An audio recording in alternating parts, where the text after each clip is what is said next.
Iron Maiden, a band that has no shortage of absolute bangers throughout its entire catalog and fan favorites. But I wanted to go look at the other side of things, the totally underrated songs of each album. As much as every single album has its bangers on it, they also have those songs that are totally forgotten. And today, that's exactly what I wanted to look into. And if you're thinking, hey, did I just see Captain Harris do this? You did. I watched it, I liked the video, now we're doing it. So enough dawdling, let's get right into it. Starting off with Iron Maiden. This was a tricky one to do because I think every single song on there is A, great, and B, they get a lot of fan love. So finding a song on here I thought was truly underrated was tricky, but in my opinion, it is Sanctuary. Hear me out.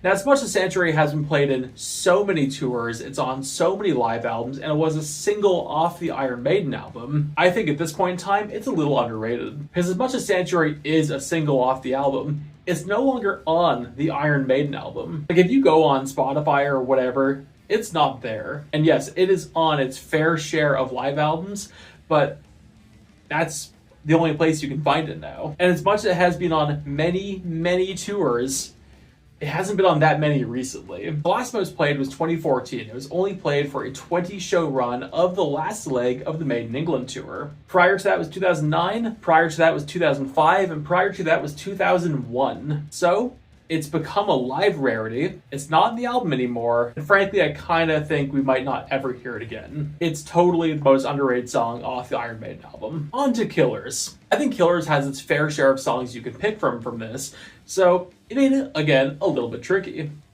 What the f*** did I pick? Oh, right. But the song I'm picking from Killers is Drifter.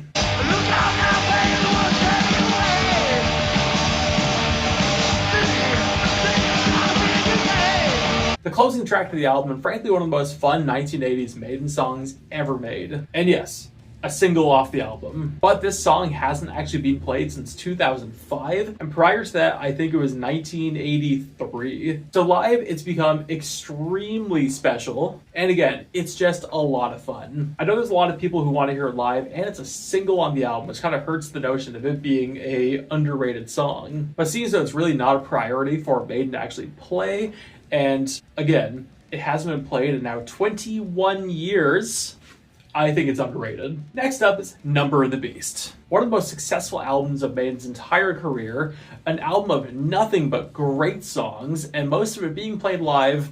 It was a little tricky, but frankly, this is the first album where it was kind of easy. Contradicted myself. But in my opinion, it's Gangland.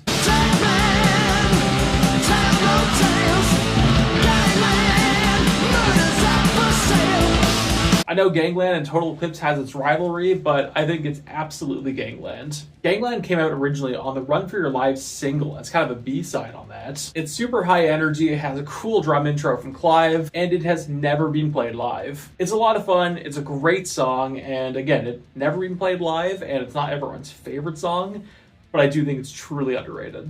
Up next, Peace of Mind. Peace of Mind has its fair share of songs you can pick from. There's a couple songs that popped to mind pretty quickly of what we can go back and forth on, but frankly, I think it's Die With Your Boots On.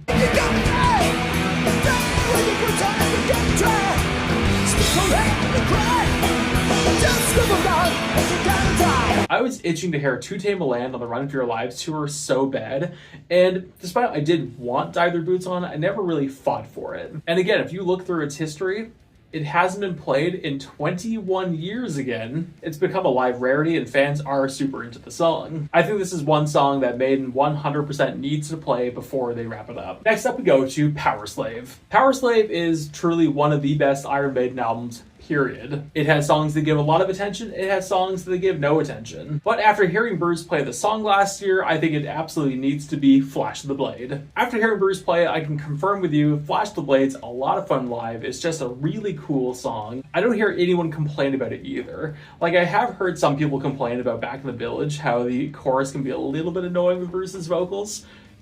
Bad take. But I don't think Flash the Blade has any of those problems, and yet Maiden's never played it live, even after doing a retrospective tour on Powerslave. Anyway, I think Flash the Blade absolutely deserves that spot of most underrated song off Powerslave. Next up, we have Somewhere in Time. Now, as of 2024, Maiden wrapped up what was their retrospective tour for Somewhere in Time, being the Future Past tour. And on that tour, a lot of people got to experience Somewhere in Time songs live for the first time, or got to revisit them for their first time hearing them in the 80s. And there's some songs they didn't play, but truthfully, I think the most underrated song off Somewhere in Time is Caught Somewhere in Time.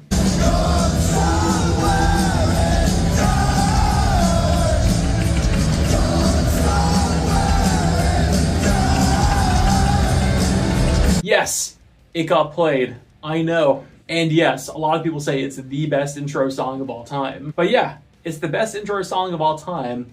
And it was played, well, in 1986, 1987. Then again in 2023 and 2024. No professional live recordings of it. And a likely chance we'll never hear it live ever again. As Maiden keeps favoring songs like Aces High. Caught Somewhere in Time is such a goddamn banger and truly one of Maiden's best, and they kind of treat it like just one of the old songs. So despite it did get some love, I think it's grossly underrated for how goddamn good it is. Next up, Seventh Son of a Seventh Son. Seventh Son has some truly amazing songs on it, no doubt. There's only one song that I don't skip, I never really go to, but the song off Seventh Son that I think is truly underrated is Only the Good Die Young. Only the good die young, all the evil seem to live forever.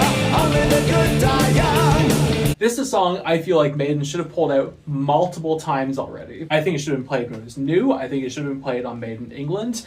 I think they could have pulled it out on the Give Me Edge Till You're Dead tour, but no. Nothing. It wraps up the album beautifully. It has a Steve Harris bass solo in it, and it's just a lot of fun and super high energy. I think not playing this song is a crime, and it goes into the conversation of the best song Maiden's never played live. I know Steve said he wants to play it at some point, but I think Steve wants to play everything at some point, so will we ever see it live? Unless they do a tour dedicated to songs they've never played live, probably not. So I think this is absolutely the most underrated song off Seventh Son, Seventh Son. Next up is No Prayer for the Dying. No Prayer for the Dying truly isn't everyone's favorite album. It was the first album after Adrian Smith's departure from Iron Maiden. It was the first album which way kind of dialed back the experimental side, more of a raw rock and roll side of Iron Maiden. And frankly, that wasn't for everyone. But nonetheless, this album has some absolute bangers like Public Enema No. 1.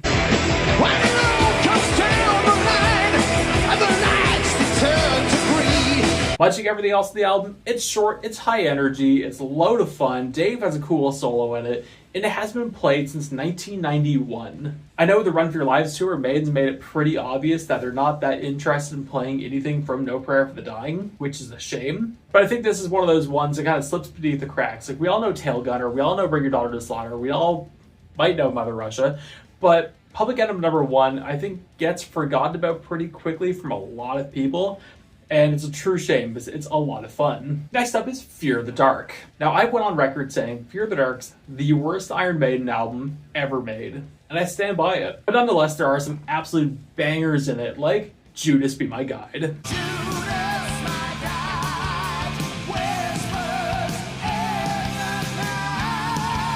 One of the shortest Iron Maiden songs ever made. But again, high energy, a lot of fun chorus. And this is one of the songs I'm generally confused about towards why it wasn't played when it was new. Why did they play From Here to Eternity, which might be one of the worst singles Maiden's ever made next to Angel the Gambler, but they didn't play Judas Be My Guide. I think that was just dumb. I know there are fans who want to hear it, but even then, there's not that many people who want to hear it. So I think it's absolutely underrated. Next up is The X Factor, where a lot of people start dipping off from these videos. The X Factor is debated to be one of the worst Maiden albums of all time. Frankly, I don't think so because Fear the Dark is a lot weaker in my opinion. So I truly believe The X Factor has a lot of absolute bangers on it. Perhaps they're dark, a little bit slower, but bangers nonetheless, like The Edge of Darkness.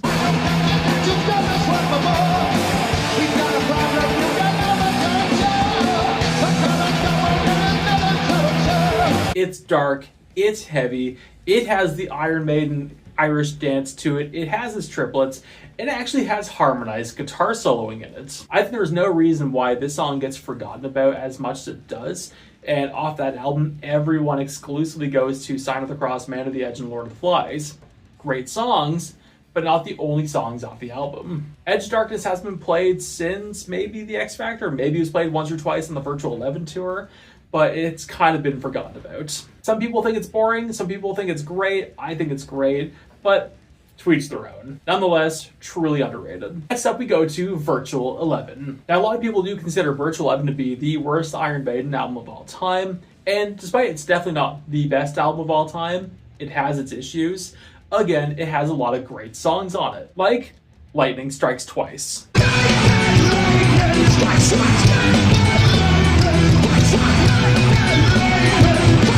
Lightning Strikes Twice was actually one of the songs that was guaranteed to be played every single night on the Virtual 11 tour. It's heavy, it has some great soloing in it. Blaze made some jokes saying he didn't breathe during the chorus of the song. And I think with a lot of people, A, not really liking the Virtual 11 album, and B, all of them go to The Klansman and Futureal, this is one of those bangers that just gets forgotten about. Next up, we go to Brave New World, the reunion album and truly one of the best from Iron Maiden. They're not all perfect, but there's a lot of bangers on this album. And this one actually ended up being a little bit tricky. The first two songs I went to were Out of the Silent Planet and The Nomad, because I think they're incredible and kind of forgotten about at this point. But I ended up going with The Fallen Angel.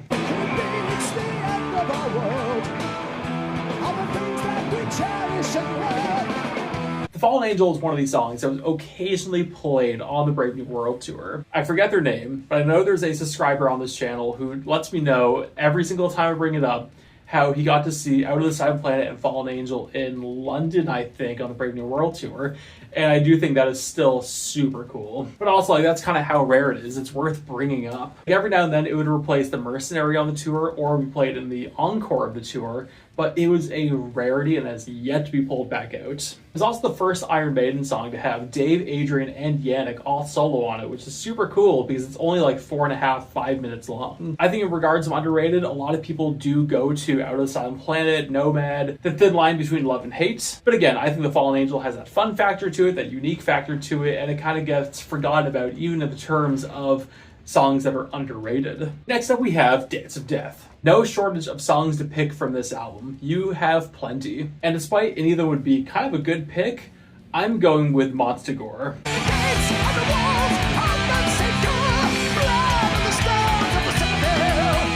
Monster Gore is probably one of the most dramatic and heavy songs Maiden's ever written, and it has a chorus that's just super fun to sing along to. This is also a song that absolutely should have been played live when the album was new.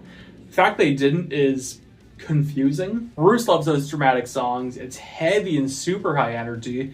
It seems like a total oversight that this wasn't played. I don't think it's be an unpopular opinion to say this is the most underrated song off the album. At first I was planning on writing down Face in the Sand, but it's definitely Monster Gore. Next up, A Matter of Life and Death. I've also went on record saying A Matter of Life and Death is the best Iron Maiden album ever, and I stand by it. It also has my favorite Iron Maiden song, and my favorite song on it being The Legacy.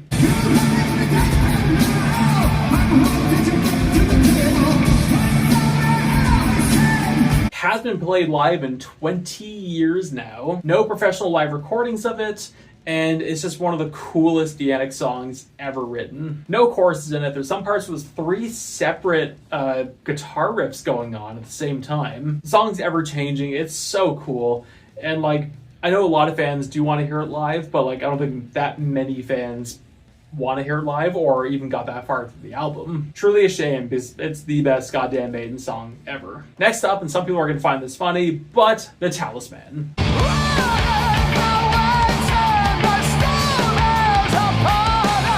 The Talisman is so high energy. It had such great highs on it, especially from Bruce. I think The Talisman is truly one of the high points of the Final Frontier album, and it shows just how goddamn good Yannick is at writing a song. And the guitar riff that goes through most of the song is so not Maiden. It's almost thrash metal, and it works so well. Like, the song is absolutely a Yannick song through and through, but it's also so unique. I went back and forth on a couple songs, but it's absolutely The Talisman. Next up is The Book of Souls. Not everyone's favorite, but a damn good album nonetheless. There was a couple songs to pick from. My mind first went to Empire, but I think it's absolutely When the River Runs Deep. Is this the last together? Maybe this time now we stand together and we're holding the line here. Everyone gets a guitar solo. It's pretty high energy. There's some cool riffs in it. Like, This is one of those, why didn't they play it live when it was new? And I think a lot of people kind of overlooked this song a little bit because they played some of the best off that album. Like, the Book of Souls set list was great. But with that said, I would drop Tears of a Clown every single day of the week for When the River Runs Deep. Great song, super underappreciated. And then we get to Senjutsu. Now, through the course of 2022 to 2024, they did play a fair bit off Senjutsu. I think it was collectively like 7 or 8 songs got played from Senjutsu. And at first I thought I was going to write down the Parchment, because Parchment kind of got ignored for Death of the Celts. But frankly, after seeing Death of the Celts live and thinking about it, I kind of like Death of the Celts more. I think it's more fun than the Parchment. And frankly, I don't think the Parchment was going to go down better live. So then I went, you know what? Death of the Celts gets a lot of love. I think it's actually kind of great. We're going to go Death of the Celts. But frankly, no, because there are a lot of people who do think it's great. But one song that's not really being talked about from Senjutsu that much is Senjutsu.